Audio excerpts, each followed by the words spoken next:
Y'all know it's so crazy because we talk about childhood trauma. Everybody has experienced some form of childhood trauma.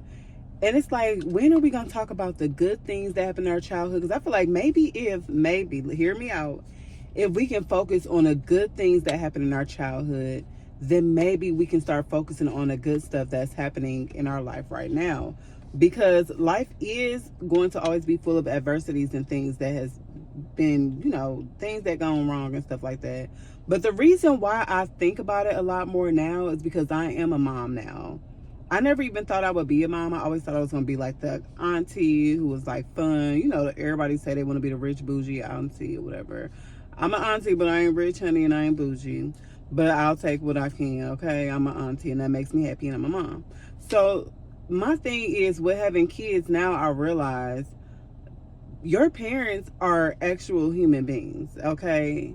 They are human just like you. They're not going to be perfect. Your parents not perfect. You're not going to be a perfect parent, and that's okay. We got to get to the point of really looking at our parents, at your mom, your dad, even if they left you, they neglected you.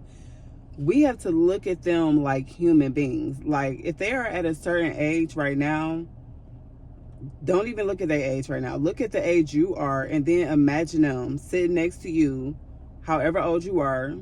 Imagine them being the same age as you, and y'all sitting there talking, and they're talking about their kids and what's going on with them. Just imagine what kind of conversations were they having when you were a kid. Were they talking about how hard things were, like how they realized that it's not as easy as they thought it was going to be? Were they talking about their childhood trauma? Because more than likely, if you have childhood trauma, your parents have had childhood trauma too with your grandparents, and it goes all the way back. That's what they say, break generational curses and stuff like that. So the reason why I decided to look at it differently once I really got deep into motherhood, because I'm deep into motherhood now, the reason why I look at it differently is because me being a mom, I realized, like, and I try so hard to be the best mom that I can be for my kids, but sometimes I'll be like, you know what, I could have did this better. You know what, I shouldn't have yelled at them to hurry up and get ready for school. I can work on having more patience, even though they wake up crying and stuff. And child, I realize I'm like, I'm a human too. So of course, if they sit up here whining and stuff like that, and they're a little bit older now, I'm like, listen, come on, we have got to get out this door. You have got to get ready for school, honey. We got to go. What you doing? So it's like, your parents are human too. And when I sat and thought about that one day, really thought about it deeply, I was like, okay, you know what my mom did, because I used to get spankings. I don't really spank my kids like that, but I used to get spankings. But getting spankings was more acceptable too back in the 90s and stuff. Y'all, I'm 34. If y'all don't know, I'm 34. So I was born in 1990. So, that was still in the times where we was getting spankings. Nowadays, people don't get spankings like that, or either they ain't gonna tell you that they're getting a spanking or something like that. So I'm like, dang, we really need to just give our parents a little bit more grace, because back then that was socially accepted. But I was never really the type of person anyway to be like, oh, I had childhood trauma. Things were so bad. I always tried to look at things in a good light, even when I was younger. Because, like, I feel like for me, my mom did the best that she could have did with us. You know what I'm saying? Like, especially I come from a single parent household. She had to work and she had to take care of us. She did the best she can, but sometimes, like, some of my siblings have a different story. They have their own perspective, their own points of views, and they would like to say, or not all of them, but some of my siblings would be like, oh, we was abused when we was little. My childhood trauma is so heavy, and this is why I am the way I am now. And I will always tell them too, like, it's not even that bad. Like, she did the best that she could do. So it's crazy because even when you have kids and stuff like that, especially when you have multiple kids, each child have a different perspective of what their childhood was like. You know what I'm saying? So I always try to convince everybody, like, no, our childhood was good. But for me, even though we all pretty much got the same treatment, we did. For me, it was like, okay, it's not that bad. But like, I know my sister is light skinned, so when we used to get spankings, my mom never really whooped my sister as hard as she whooped me and my brother, because we were a little bit darker than her. Well, I'm way darker than her. And we, the bruises, you couldn't see the bruises, because at school they see something, they got to report it and stuff like that. So she never really spanked her hard like that. But I don't know, for some reason I didn't hold my mom accountable to that, because it's like back in those days it was socially accepted to spank your children. You know, even at school, this back in the days, the teachers was able to spank you too, I think with a ruler or something like that.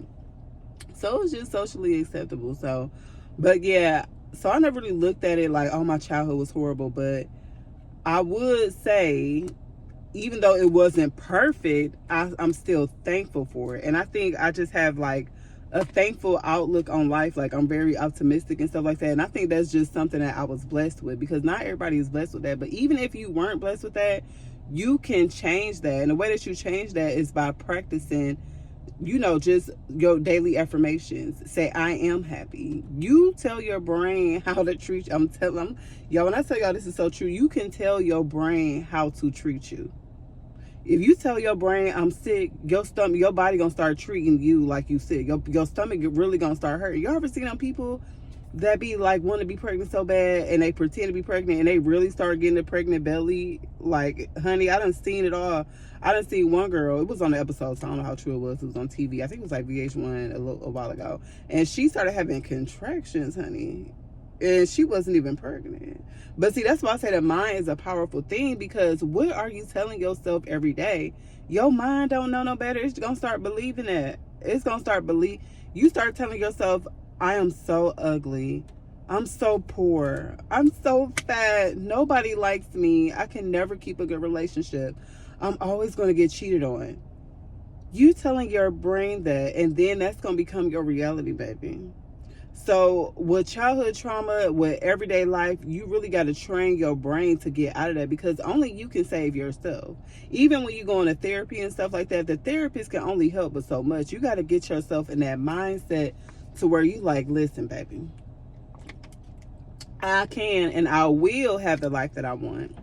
Things may not have been perfect in my childhood, but let me go and do something for my inner child.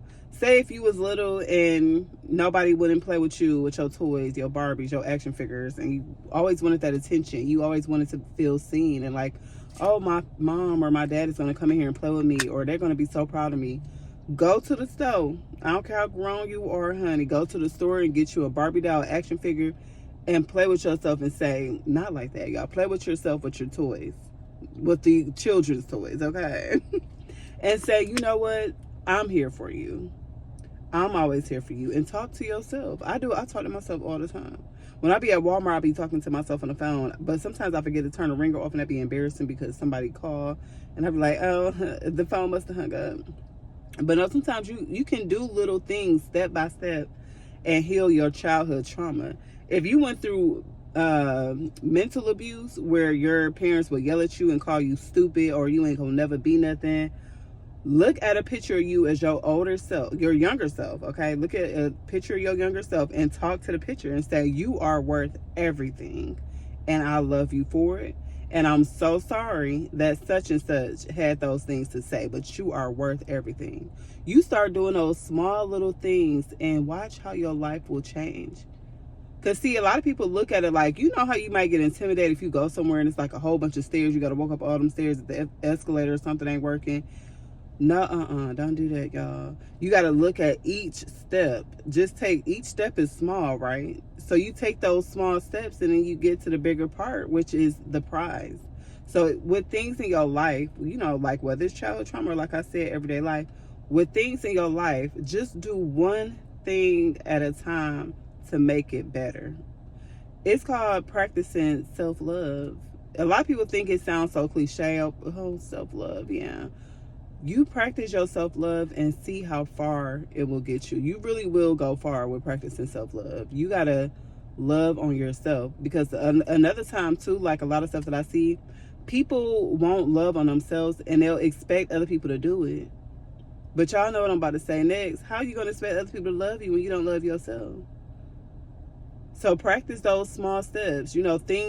Think deep. Even if you got to meditate, child. They got meditation playlists on YouTube, so that can help you go start on the one from the beginners. That's what I did. I started doing the meditation for the beginners and stuff.